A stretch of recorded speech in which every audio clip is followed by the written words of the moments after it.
Anda kembali menyaksikan Road to CNBC Indonesia Awards 2024 Best Regional Bank bersama saya Andi Shalini.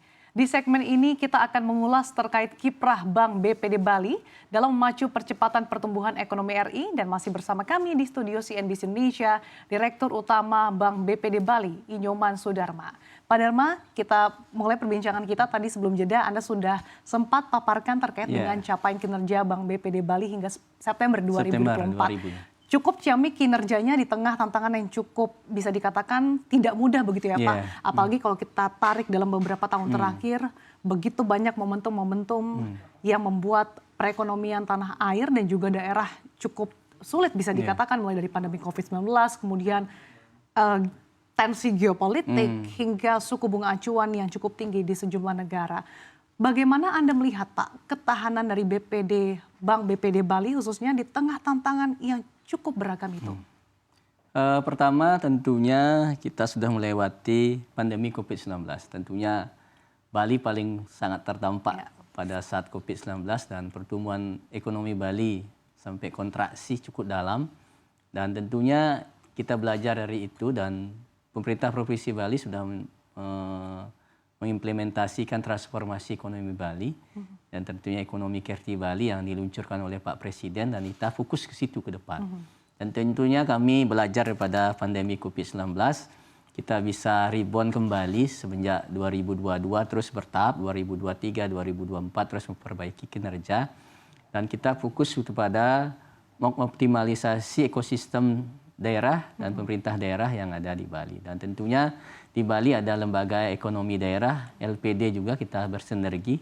Dan tentunya kami sampai dengan posisi September kemarin, dana kasa kami hampir 70%.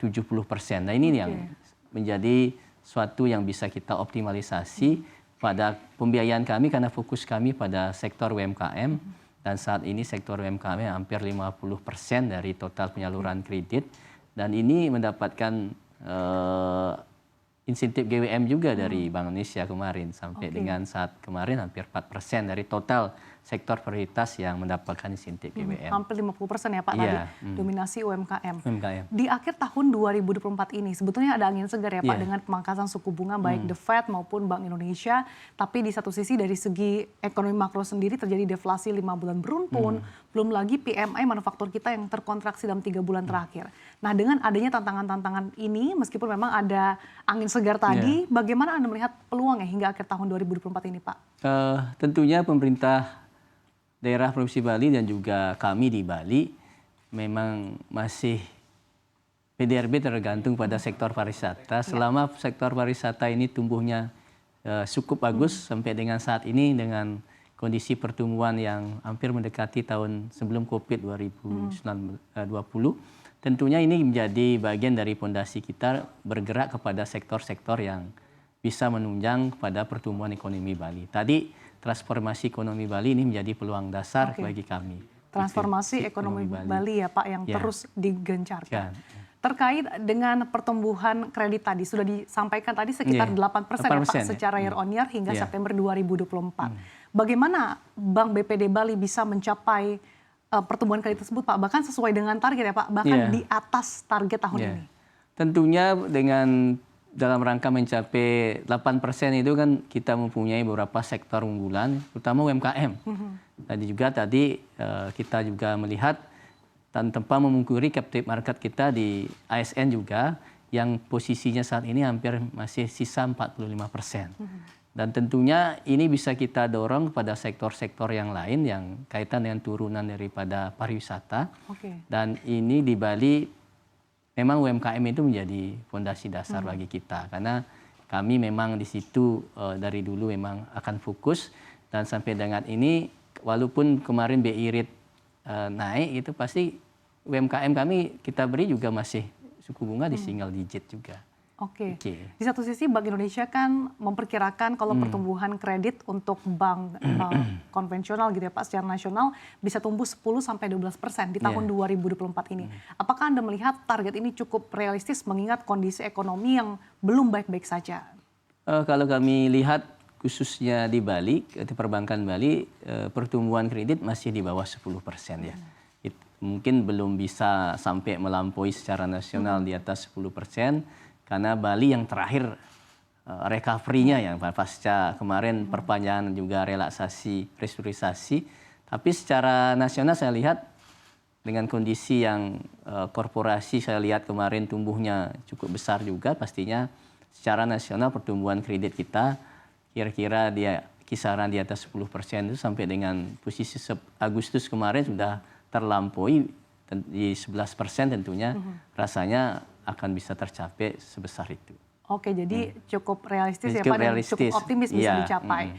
Tadi dikatakan bahwa sektor pariwisata ini kan memegang peranan cukup signifikan ya Pak bagi pertumbuhan ekonomi Bali. Tapi untuk bisa mencapai pertumbuhan kredit tersebut dan juga target-targetnya, sektor-sektor mana lagi nih Pak yang mungkin bisa dioptimalkan? Kami di Bali sektor yang tentunya menjadi unggulan yaitu di luar tadi UMKM ada pertanian. Karena dari 9 kabupaten kota, tiga yang PDRB-nya dipengaruhi oleh pariwisata, sisanya adalah pertanian.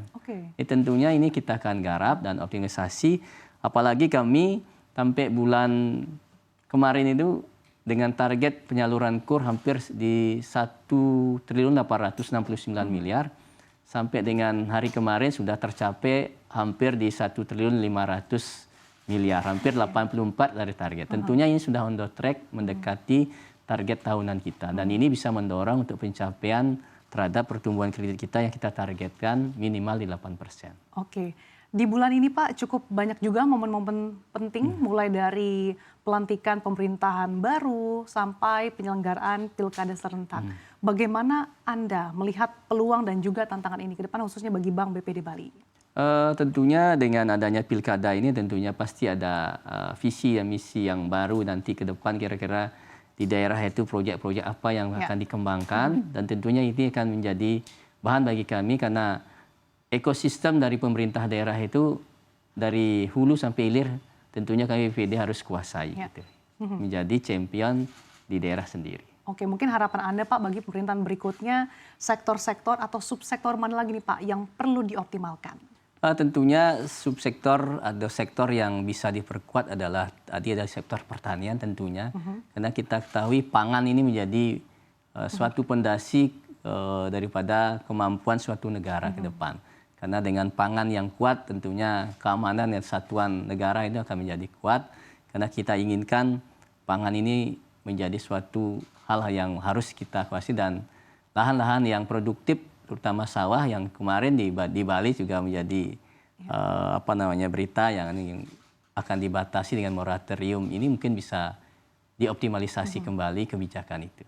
Oke, di tengah prospek ekonomi yang cukup menarik di tahun ini, bagaimana Anda melihat peluang dari aliran likuiditas di tahun 2024 ini Pak?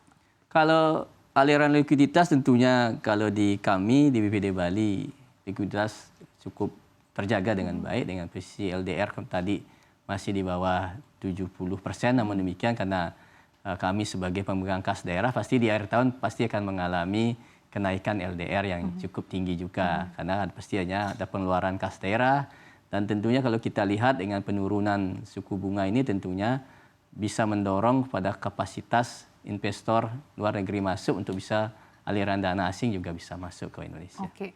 Di satu sisi untuk semakin memperkuat modal perseroan, OJK kan juga menggencarkan ya Pak, supaya BPD ini melakukan konsolidasi melalui skema KBU atau Kerjasama Umum Bank, KUB. Ya, KUB. Bagaimana Bank BPD Bali melihat implementasi ini dan bisa mengambil peluang dari harapan ini? Sementara kami tidak melakukan KUB karena posisi modal kami, modal inti kami tadi di 4,1 triliun tentunya. Dan di KUB itu tidak hanya berkaitan dengan modal, tentunya aspek kemampuan untuk membantu likuiditas pada bank yang diajak KUB. Tentunya kami sangat mensupport sebenarnya kebijakan dari OJK ini untuk bisa ke depan BPD ini menjadi suatu holding yang cukup bagus, sehingga BPD ini kalau disatukan sebenarnya 5 besar daripada perbankan nasional. Oke, 5 besar dari perbankan nasional. Artinya seperti apa iklim ke depannya Pak dengan adanya KUB ini? KUB ini kan bisa membantu terhadap tadi kerjasama antar daerah, produk, dan tentunya bisa mengurangi terhadap pembukaan jaringan kantor bagi bank-bank diajak KUB. Tentunya tidak harus BPD satu BPD membuka jaringan kantor di provinsi atau daerah provinsi lain. Tadi di presentasi Anda juga Anda menyampaikan beberapa program-program atau inisiatif ya Pak, termasuk yang dilakukan OJK beberapa waktu lalu.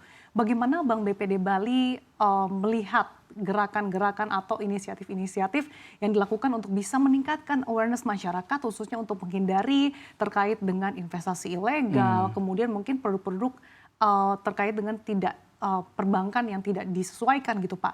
Seperti apa Bank BPD Bali melihat ini? Tentunya industri jasa keuangan diwajibkan oleh OJK untuk melakukan program literasi dan inklusi keuangan, dan ini kita laksanakan terus secara bertahap. Kalau di Bali kami ke sekolah-sekolah, dan malah di Denpasar kami kerjasama dengan pemerintah kota Denpasar, ada namanya generasi Denpasar digital juga, karena kami juga sudah mempunyai uang elektronik server BIS juga. Tentunya ini menjadi bagian dari upaya mendorong digitalisasi cara bayar secara non-tunai kepada anak-anak sekolah yang sehingga dibekali oleh orang tuanya tidak harus uang tunai. Tentunya ini bagian daripada program BI juga dalam mendorong penciptaan transaksi secara non-tunai. Sedangkan kepada masyarakat, kami kalau di Bali ada namanya Banjar, kami membuat program Goes to Banjar, melibatkan para ibu-ibu yang ada di Banjar-Banjar untuk melek keuangan dan untuk mengedukasi terhadap produk-produk yang memang berisiko dan harus kita sampaikan manfaat, biaya, dan risiko dari produk tersebut. Sejauh ini seperti apa sih evaluasi Bank BPD Bali terkait dengan literasi maupun inklusi keuangan khususnya di area Bali? Khusus untuk inklusi sudah hampir di atas 90% ya. Mungkin yang kita perlu dorong menjadi PR kita tidak hanya perbankan adalah di literasinya. Ini yang kita harus dorong bersama-sama seluruh stakeholder dan pemerintah, karena pemerintah ikut serta dalam tim percepatan akses keuangan daerah. Dan di tim percepatan akses keuangan daerah inilah kita terus berkolaborasi membuat program-program yang bisa meningkatkan literasi daripada masyarakat terhadap produk dan jasa industri jasa keuangan, tidak hanya perbankan saja. Sejauh ini mungkin hingga September 2024 Pak, apa saja inovasi-inovasi ataupun mungkin produk-produk terbaru yang diluncurkan Bank BPD Bali ini? Tadi selain ada Kris Cross Border yang tahun 2023 sudah kita diajak oleh BI, juga kita punyai kartu kredit pemerintah daerah, KKI, kita mungkin BPD yang mendapatkan izin khusus, ya, tidak melakukan co-branding. Kemudian juga kerjasama dengan membuatkan program Siskedes Link. Dana-dana desa di setiap desa itu kita optimalisasi dengan Siskedes Link, sehingga pembayaran daripada pengeluaran dari dana desa itu dilakukan secara non-tunai. Sehingga inilah yang menumbuhkan UMKM yang ada di desa-desa. Bagaimana Pak antusiasme masyarakat dengan adanya inisiatif yang dilakukan oleh Bank BPD Bali ini? Pertama, inisiatifnya pasti kita lihat dari pencapaian atas kinerja kami di dana murah itu bisa kita optimalisasi, dan tentunya ini menjadi bagian daripada support kami kepada masyarakat. Dengan kami dapatkan dana murah, otomatis suku bunga kredit kita bisa kita lebih rendah daripada, sehingga bermanfaat bagi masyarakat. Terakhir mungkin Pak, apa saja indikator penting yang siap dilakukan oleh Bank BPD Bali untuk terus menggencarkan literasi dan juga inklusi keuangan yang pada akhirnya juga bisa meningkatkan terkait dengan kontribusi Bank BPD Bali sebagai garda terdepan perekonomian di regional? Untuk di program inklusi dan literasi kita mengikuti program daripada OJK, yaitu yang sudah diluncurkan kemarin dengan gencarkan Gerakan Nasional Cerdas Keuangan. Ini kita dari tingkat PAUD, kemudian sampai mahasiswa, sampai masyarakat, kita terus akan optimal selama terus dalam 1 tahun ke depan ini, dan juga ini menjadi bagian dari program yang ada di kami di dalam RBP tahun 2025. Kita harapkan berbagai upaya yang dilakukan Bank BPD Bali bisa terus menggerakkan sebagai tadi garda terdepan dari perekonomian Pulau Dewata. Terima kasih sudah bergabung bersama kami Bapak Inyoman Sudarma, Bapak Dharma, Direktur Utama Bank BPD Bali, sudah membagikan berbagai insight dan juga perspektifnya untuk kami. Sehat selalu Pak Dharma. Makasih Mas Sasa, makasih Parmisa semua.